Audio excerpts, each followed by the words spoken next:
There is an awakening happening.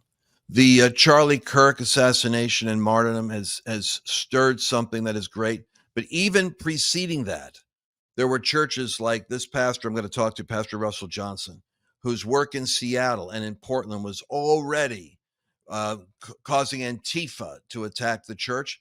The man has literally had a member of his church shot and killed a couple of weeks ago. And you don't hear these stories, but these courageous pastors that are right there, there's a guy named C.T. Studd once was a missionary that said, some want to run um, some want to run a ministry with church and chapel bells.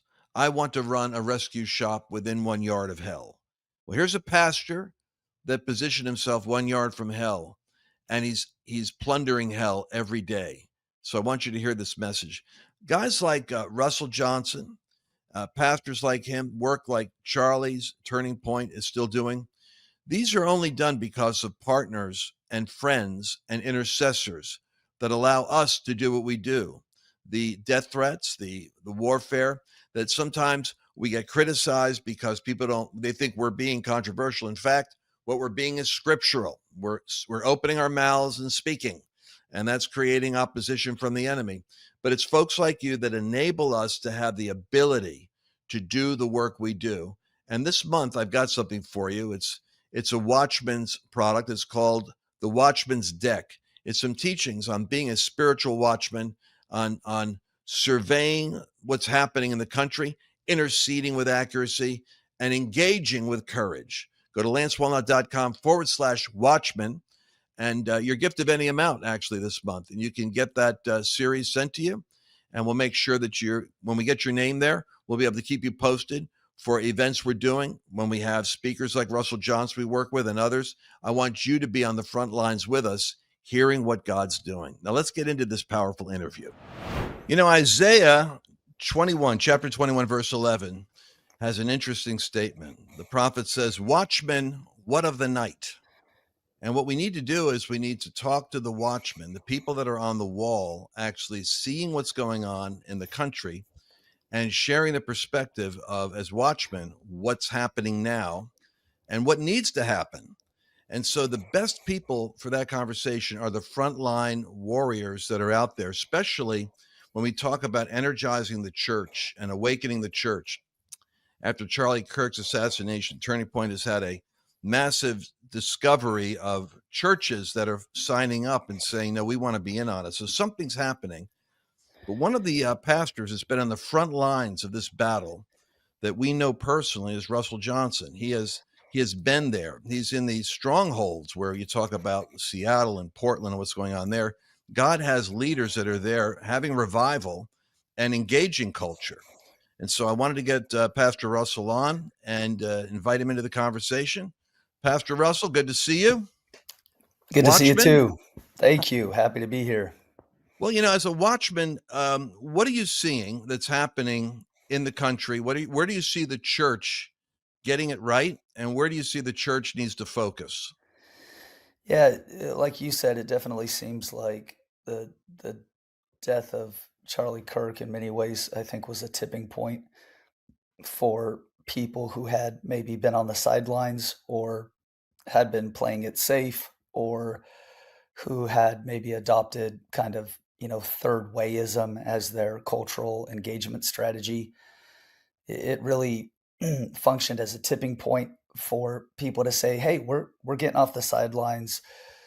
It's time to get involved, to pick a side, to be unashamed to advocate for, the values that the scriptures clearly communicate." And I think you saw this with a surge of Turning Point chapters, opening up really broadly across universities, not just in our nation, but really around the world, with pastors speaking up. Of course, you saw this with the memorial service, the gospel being preached, probably the most widely broadcasted gospel message to, ever be heard in the digital age.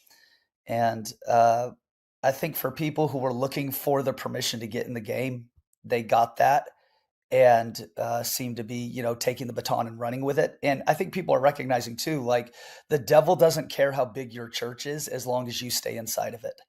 this is like a time for choosing, as you know, Reagan spoke of. This is a time for people to determine what they're going to stand for, what they're going to speak to, and kind of like refuse to apologize for doing the bare minimum amount of public theology. And it's like we're not running from the values that make us distinctly Christian or distinctly American or distinctly, conservative. And so I think we're in the midst of almost like a, a fourth turning of sorts. I think you're describing it exactly right. I talked to Jenny Donnelly about her work with the women and with the families, raising up a voice and going into the public square. But you were really right alongside of her. What was your experience? You were involved with her. Was it in Hollywood and where?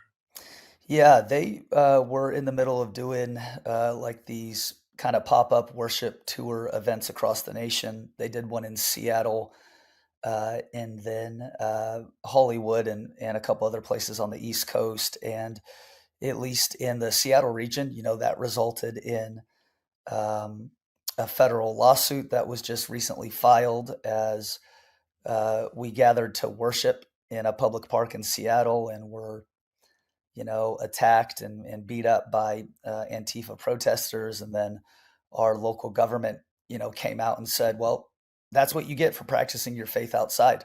You should have known better than to bring those types of values to Seattle. And of course, it's a violation of just basic, First Amendment free speech guarantees. But to me, like, it's important. Rights that you don't exercise on a regular basis are rights that eventually you will wake up one day and find yourself missing. And so, people say, well, you got a church building, you have church every Sunday. Why do you have to worship outside? Well, it's for precisely the reasons that Jenny Donnelly, myself, and others have become really aware of, because in these deeply blue progressive states, um, they've actually developed this really kind of antichrist public policy position against Christians committing the high crime of practicing their faith outdoors. Like, we're okay with you doing your little thing on Sunday morning for 90 minutes, but we're not okay with you taking your Christian stance to the public square of civic engagement. And not only are we not okay with that, but will even encourage violence against you if you do so, or refuse to grant you permits in the future for other worship events. And it really became like a flashpoint of sorts, where people from around the nation who maybe wouldn't even traditionally align with Christian conservative values, who were like, wait, isn't this still America? Don't they have a right to gather and like sing Christian worship songs in a public park? Like, what's happening to the nation that used to celebrate, the classic liberalism and the principles of, free association and free speech? And so, um, of course, that happened in May and then in June. And, then as things progressed here over the summer, get into the fall, Charlie's assassinated on that college campus in Utah. And it made people finally wrestle with the reality that, we are no longer, in the days of, like, the late 60s, early 70s, where the difference between parties is, mostly related to like how we're going to fund the social safety net. We don't agree on marriage. We don't agree on biology. We don't agree on either the history of America or the future of America. I mean, there has never been a more clear distinction between individuals who would appeal to morally transcendent values that are not subjective, based on, whatever philosophical moment the West finds themselves in, but are grounded in kind of unchangeable, self-evident truths, versus the progressive class, which operates by virtue of identitarian politics and class warfare, and is interested in shutting down by force voices that they deem dangerous or disagree with, who most of the time are Christians or conservatives. And so these types of events are necessary. Yeah, I'm not worshiping outside because I lack a building. We've got several buildings, we got several campuses, but the exercise of, that free expression and that right to worship, it, it like draws a line in the sand that says, look, we're not going to be intimidated or bullied or allow the government to use the heckler's veto to shut down um, the church that not only has a biblical right, but a constitutional protected right to, practice our religion in the public square. And God really used, I think, Jenny and the May Day worship rallies like as that flashpoint that put this on the front burner of people. I mean, we had a ton of people come out and support us who would never vote the way we vote and wouldn't even claim the same faith that we claim, who are just like, what are we doing? This is not the America that our forefathers fought for. Even if you disagree with their opinions on family or marriage or life in the womb or things like that, why are we celebrating that church people are getting beat up in downtown Seattle? And so I think this really was kind of like the paddles that go on the heart of like a community or a nation that says, hey, we got to wake up because we're headed in a dangerous direction. Well, I think you're right. And when you look at the debate that is going on now, which should be going on, is that the left is becoming consistently more violent. They keep denying that they are, but they are. And their rhetoric is constantly, we need to get more teeth. We need to get more firepower. And what exactly does that mean when our people are being attacked? So a lot of this is a battle of awareness. And I think that having President Trump in the Oval Office is a real asset in this because he's backing a worldview that says that these institutions have got to change. The colleges have to change, the universities. We can't be excluding Americans from going to college because of a DEI requirement. He's challenging something that was kind of, I think, has been gradually taking over all the institutions, and he's pushing them back, kind of like Jeremiah. You have to tear down and destroy in order to build and plant. So then the challenge for us is, how do we keep the public awareness on the subject? How do we frame the narrative so that we're continuing to do the right things and exposing the radicalness of the left? And do you think that the answer is in continuing to, like with a legal case, you look for the ideal case in the ideal place, which can go to the Supreme Court. So you're looking almost for a flashpoint where the case goes up into the point of, hey, we need laws that protect this. That's essentially what you guys are doing unintentionally, because the LGBTQ community was given permits to, like in Hollywood Boulevard, to go do what they want a week later. You guys are denied the same privilege, and you're putting a spotlight on that. And that's creating a certain amount of public awareness. Am I framing that right? Yeah, I think so. And I think one of the things that's important to note is that political violence is a feature, not a bug of progressivism. Because when you reduce people into these binary categories of oppressed versus oppressor, then it actually becomes virtuous for those who are quote unquote oppressed through any means possible, including violence, to take down the oppressors who are, coming against them. The oppressors who believe in marriage between one man and one woman, the oppressors who believe in basic human biology, that there are two genders, things of that nature. And so it's funny because when these moments of national tragedy happen, like with Charlie Kirk, um, then all of a sudden you have kind of the phony pearl clutching and hand wringing that happens on the left, where they come out and they go, political violence is never okay. And it's like, no, your entire ideology and way of engaging on this narrative is what has led to the feature of political violence amongst the left.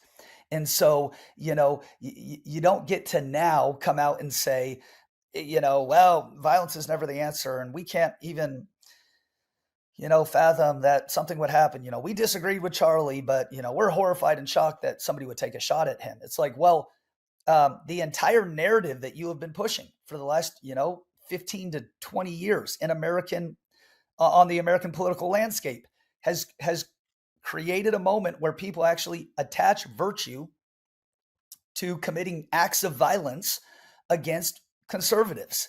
And yeah, hopefully there's some common sense people on the other side of the aisle who are waking up to this going, hey, we are heading down a dangerous road. And this is not good or healthy for anyone, certainly not healthy for, the national dialogue. But I think people have to be willing to make to make the case and not back down. Somebody was critiquing me the other day, and they said, come on, okay, you guys pulled off a worship event, you got some free press. Why do you have to really now pursue this legally? And it was like, and here's how I responded to them. I said, well, why did Rosa Parks have to sit in the front of the bus? There were seats in the back.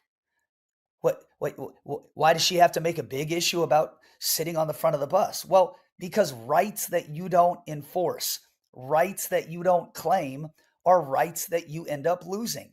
And so she was making a statement on, hey, I deserve to be treated fair. I demand to be treated fair. I'm not asking for special treatment or preferential treatment. I'm just asking for the same accommodations that are afforded to people who would oppose me politically and values wise, that those same accommodations should be afforded to us. And so we partnered up with some national law firms who represent churches and First Amendment issues, like on a pro bono basis. And they said, hey, this is exactly, what happened in Seattle is exactly the type of case that we need to take on a federal level, because we need legal precedents to kind of hit reset on these deeply blue progressive cities that are heading in the direction of really totalitarian overreach. It's like, by force, if we disagree with your policy, your religious values, or your civic approach, we are going to, by force, shut you down, penalize you, and kick you out of the public square. And unfortunately, a lot of these tyrants in these deep blue metroplexes have been actually able to operate like that, unfettered. And it's like, until somebody says, no, we're not demanding special treatment, but at a bare minimum, we should have equal treatment under the law for people who are in, different political parties or have different political views. Until somebody is willing to make that case, it only emboldens bad, autocratic, heavy-handed, unfair leadership to continue to dominate the political framework. And so if we have to, alongside Jenny, if we have to be kind of the tip of the spear on those types of things, then so be it. But it's not that I'm irritated when we get flack from the left or the progressives. I expect that. What I'm irritated by is when these kind of armchair quarterback, church leaders or communicators in the religious space, have the audacity to critically analyze or somehow diminish or mock or criticize our approach, as if it's like too It's bold. like you're creating a problem as opposed to exposing a problem. Right. And it's like, as they sit safely in their deeply red states and blog, on their websites, on, like the Gospel Coalition. And it's like, dude, give me a break. Like, I live in the People's Republic of Seattle. We are on the front steps of the kingdom of darkness. And this is not like theoretical to me. We had a young man get shot and killed in front of his family as he was walking into our church just a few weeks ago. We've been relentlessly attacked, buildings broken into, vandalized, death threats. I've been out of my house 3 different times in the last month in safe houses, as the FBI is making me aware of credible death threats. Like, this is not theoretical to me. This is the reality of what it looks like to be like a bare minimum critically engaged Christian in a deeply blue metroplex. And so when we get flack from people who are supposedly supposed to be on our side. I'm like, you so fundamentally misunderstand the times and the seasons that we are in that it's almost like you fail to have the words to even engage with them, because it's like, if you can't wake up now, it's like almost like there's no hope. I hate to interrupt the momentum of this interview, but folks, we got to take a quick break. We'll be right back.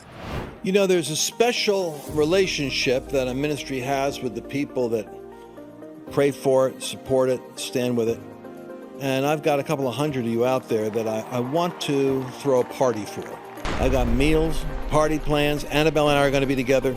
And I want to share with you the exciting inside story about the work that we're doing, work we do in partnership, organizations like Turning Point, like the White House Faith Council, and give you guys the insider update. What's interesting about this especially is, you know, the meals, the resources, the whole event. We deliberately pared this thing down to the minimum cost possible, so it's only $350. I want you to be there. Go to lancewallnau.com/partner party. We'll see you there.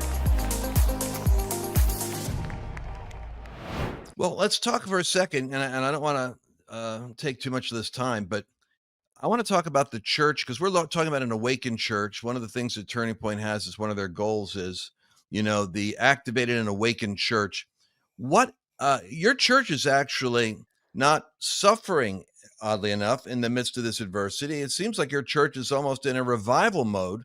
And so one of the things I'd like pastors to know is being engaged increases the discipleship and the zeal and the spiritual environment of a church. It's not like your church suddenly goes under siege. It actually does get stronger when it does what God calls it to do. What are the things that you think pastors need to teach in order to get their churches informed enough so that the citizens that can move the republic are actually on the same page with an awakened church? What are the themes that you put in the DNA of your congregation that enable them to be strong as you do this? Yeah, 100%. I think you're putting your finger on the pulse of this issue, actually. You know, over the last number of months, we've seen record salvations, record baptisms, record church attendance, record giving, uh, and it seems totally counterintuitive to the wisdom of the experts. And they're like, how is this working in Seattle? You're like uncompromisingly Pentecostal, pro-Israel, conservative from a political background, and you preach like the world's on fire. How is this working in Seattle? And I'm like, well, because people are starving for somebody to just dare to tell them the truth. You know, I think it was Spurgeon who said, like, I preach with a Bible in one hand and a newspaper in the other. And then I think it was Calvin who said, ambiguity is the fortress of heretics. And, you know, when I look at what I do on Sunday mornings, I go, it's my job as a pastor to help people understand how to take their ancient faith and apply it in a modern context. This is not just abstract, ethereal spirituality about how you can manifest your best life and, have these kind of altruistic values that, you embody, and you're a beneficial presence in the world around you. It's like, no, actually, the Gospels have a lot to say about the age and the hour in which we live, which is what led, that framing is what undergirded the entire apostolic ministry of Paul, as he travels all throughout the book of Acts. 10 major cities, 10 major riots. He's in the Areopagus court, riots in Ephesus and Iconium and Lystra and Thessalonica, and you name it, because he was willing to confront the principalities and the powers of the age. And so I think in a place like Seattle, people are like, well, what does the gospel have to say about the city that I'm in? What does the gospel have to say about the initiatives that are on the ballot? What does the gospel have to say about how we ought to engage with civil society? Because I think God cares about our nation. I think God cares about this moral moment that we find ourselves in. And I think God's not done with this nation. There is still a coming, and I think we're in the early stages of it, a great revival and reformation. I think revival is largely what takes root in a church. Reformation is largely what takes root in a culture. And some people, they only get half the sermon. It's all about what God will do in a church. And it's like, I lead a church. Of course, I'm super interested in like an outpouring of God's Spirit at our church. But if that doesn't lead to a reformation in our culture, all we're having is a good meeting. And I'm not giving my life on the front lines of Seattle for good meetings. Um, we want to see wide scale, social revolution by virtue of the gospel of Jesus Christ taking root in people's hearts, changing their values, changing their epistemology, changing the way that they engage, changing the way that they think, changing the way that they vote. And the reality is, people always criticize me about this, and I'm sure they criticize you. They say things like, I don't know if I want to be engaged in the culture wars. It's like the culture wars are downstream from the spirit wars. Dummy. What are you talking about? If you are even like a marginally lukewarm Christian, you can understand this. If the gospel does not have a cultural consequence, then it's not half the gospel we think it is. And yeah, it's funny. You actually got, and we all kind of shape each other as we do this journey, but you provided me with a major missing piece that I now make it part of my own message, which is we've learned about proxy wars. Iran was using Hezbollah and Hamas to attack Israel. The United States, in its old school, Russia is the enemy, actually was pushing through Ukraine a confrontation with Russia, as Trump said, never would have happened if he was president. The proxy war between heaven and hell is fought through transgender radicals, through drag queens doing story hours and getting to your kids, pornography in the library. In other words, the war between heaven and hell is fought through proxies, and those are the agents that express the invisible realm. And what we've done is we've almost fulfilled what Elton Trueblood prophesied would happen if the church continues in the direction it is. It will find itself isolated in pursuit of revival in the midst of an increasingly militarized paganism. And a militant paganism is what we've got now. It's yes, militant and it's pagan and it's surrounding the church. And if the church wants to keep thinking that the proxy over there isn't a spiritual battle, it doesn't engage it. It votes now and then, like you say, it writes opinion pieces on how other people should solve problems. But if you were to give a charge now to the pastors that are like you, uh, let me put it this way. I'm thinking that because Turning Point is having a sudden surge. I talked to Charlie and Erica about how they were disappointed with the number of churches Charlie was not welcome to speak in. And it looks like there's a sea change happening. So what is your word to, I guess I could anticipate it. What's your word to pastors? Many of our members, remember the people are going to hear this, have churches they go to.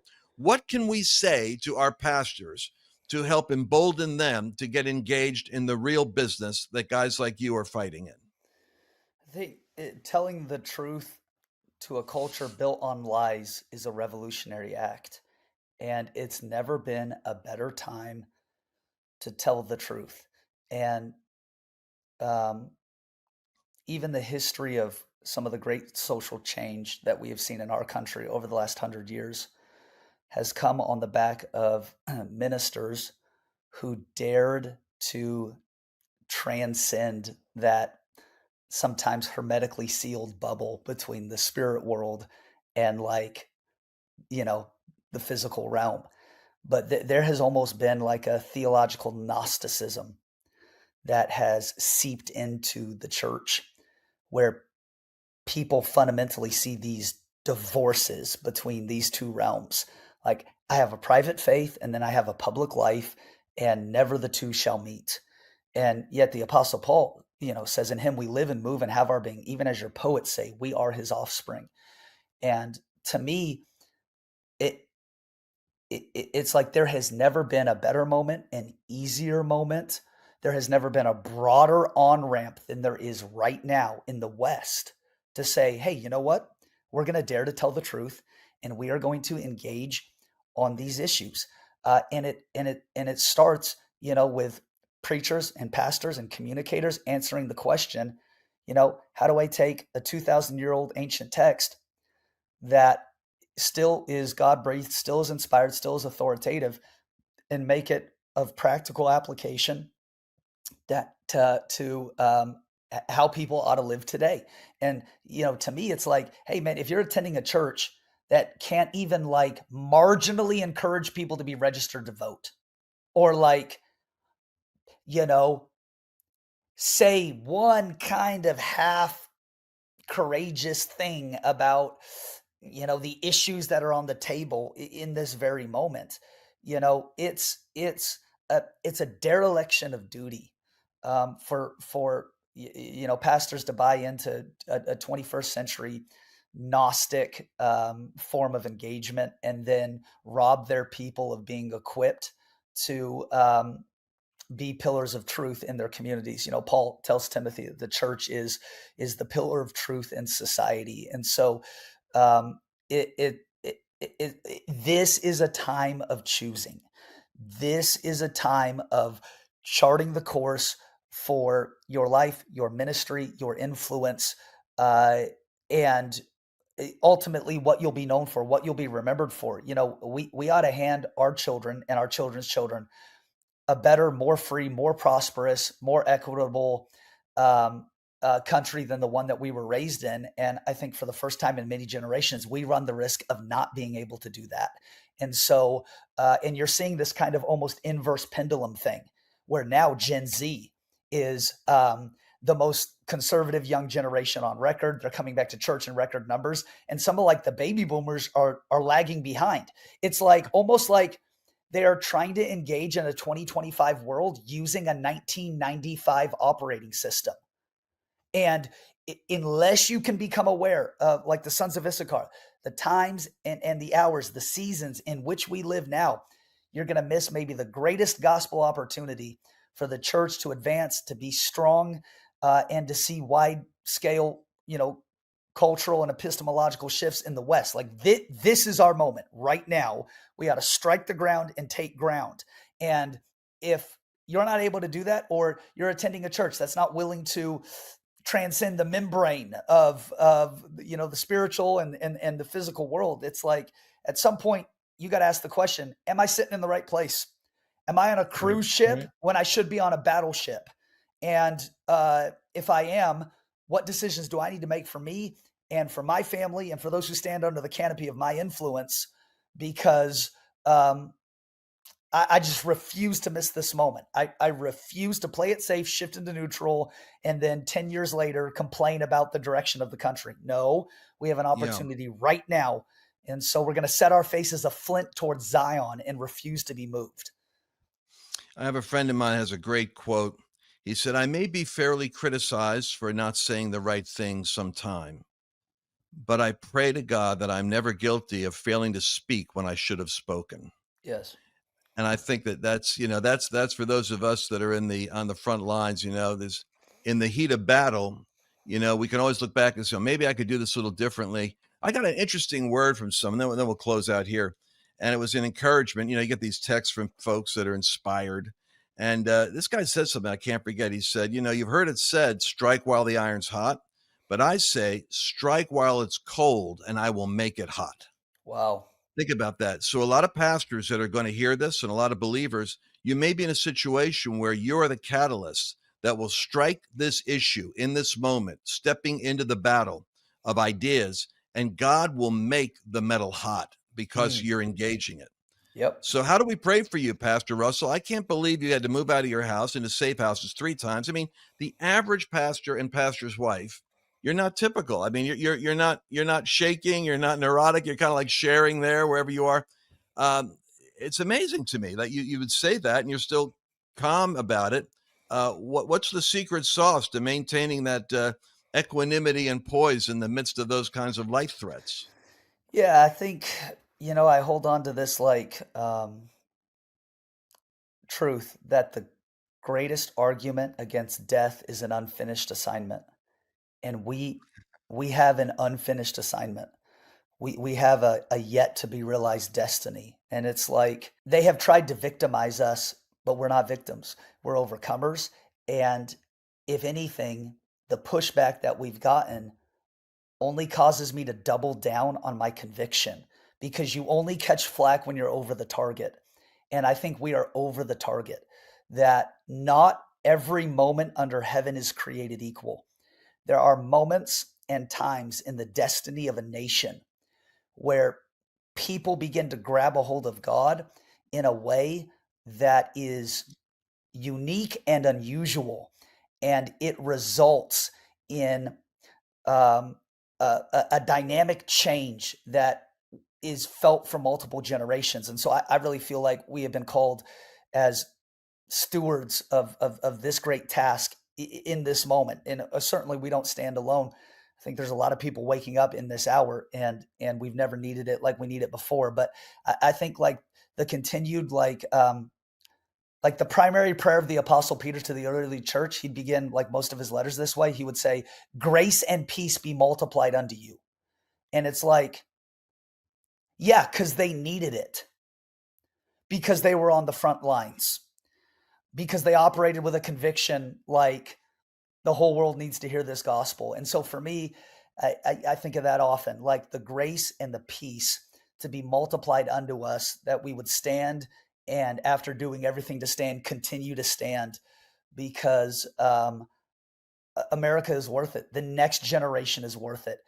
We are not exiles in Babylon. We are not called to, disengage from the world in which we live. Like I don't just want my name to be written in the Lamb's Book of Life. I want to be on the most wanted poster in the hallways of hell. I want all of hell to break into a panic attack when the pursuit gathers for worship, when we get behind candidates, when we speak out on social issues, when we invite people into the baptism tank to get, born again. Like I want all of hell to shake. And I think we're beginning to have that effect. And I just want to keep my foot on the gas, because this task is too important to get weak knees now. 100%, and we'll land the plane here. I trying to give context to what happened after Charlie was assassinated, because it was right. I was in the middle of a live broadcast when I got the news, and we'll have hundreds of thousands of people that are going to be listening to stuff. And immediately the Lord gave me this word, because I was perplexed, and the Lord reminded me, perplexed but not driven to despair, cast down but not destroyed. The true apostolic movement of God in a generation will lead us to perplexity and moments when we are being cast down, but we're never driven to despair, and we are never destroyed. To try to wage a spiritual battle where you're never perplexed or cast down is an impossible task, because it's not even biblical. But we can push to the point of perplexity and know that God has us on the front lines when we're at that place. And that's a certain consolation. And so thank you for your work. And I look forward to seeing you in an upcoming conference we've got in November. And God bless you, Russell, for the work you're doing. And I want to do everything I can to get behind you even stronger. So thank you. Appreciate you, Lance. Look forward to seeing you soon. Well, folks, you heard it here, man. I'm telling you, this pastor is, he's on the front lines, but my excitement is that he's multiplying. There are more and more rising up like him. And I want to thank you once again for your partnership with what we do to be able to get these broadcasts, our meetings, our events. We're engaged in 7 mountains on the front lines, working with pastors like this, working with Jenny Donnelly, working with others, and it's because of you. So once again, remember that Watchman's Deck. Get a hold of the Watchman series I have, lancewallnau.com/Watchman. It's your gift of any amount, whatever you can afford to do. It'll help us, and it will help you. And I look forward to seeing you tomorrow. Did you enjoy this latest episode? Please remember to share it with your friends, because the more knowledge you have, the better equipped you are